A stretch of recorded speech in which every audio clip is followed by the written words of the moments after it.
Hey buddies, welcome to AmassGames. My name is Simon. Today we're doing a how to set up, play and review for Escape Tales, Children of Wyrmwoods. Now this is a three-part trilogy.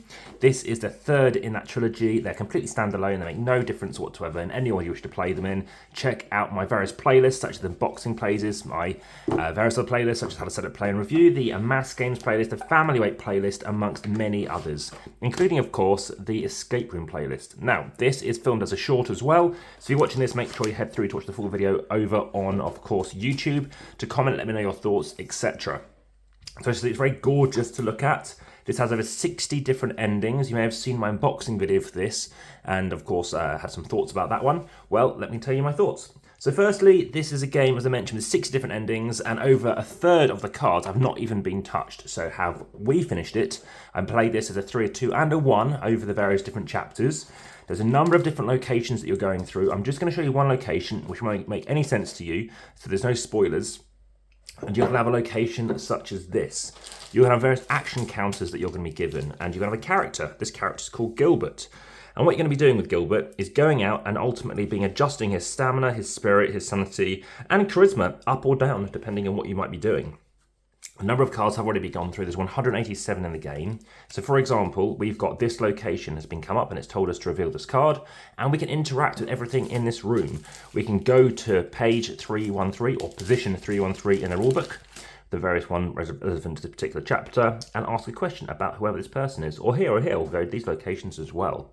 And from all of this, it might lead us to a riddle, to some kind of puzzle, which might require one card, it might require many.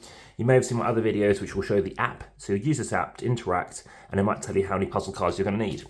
You're also going to need a player aid, so you can have one per player. So this over here just tells you various things, such as how many cards I said you might need, what other things you might need as well, etc.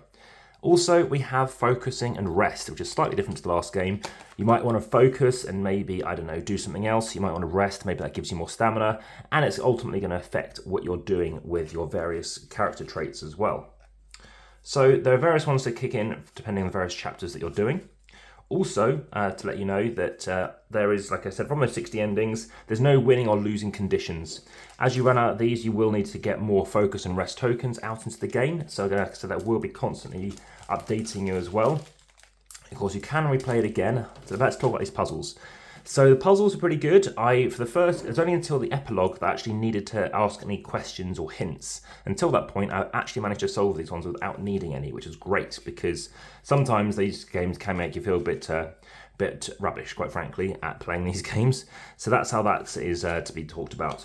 As for the game itself, my overall rating, let's talk about that. I would give this a 7.7. So I think I preferred the second one the best. Personally, I think there's a few typos in this one, not many, about 4 and about 3 or so grammatical errors. There's a character called Sylvia who they've typed wrong as well, and about the word tower as well, they missed off the T once.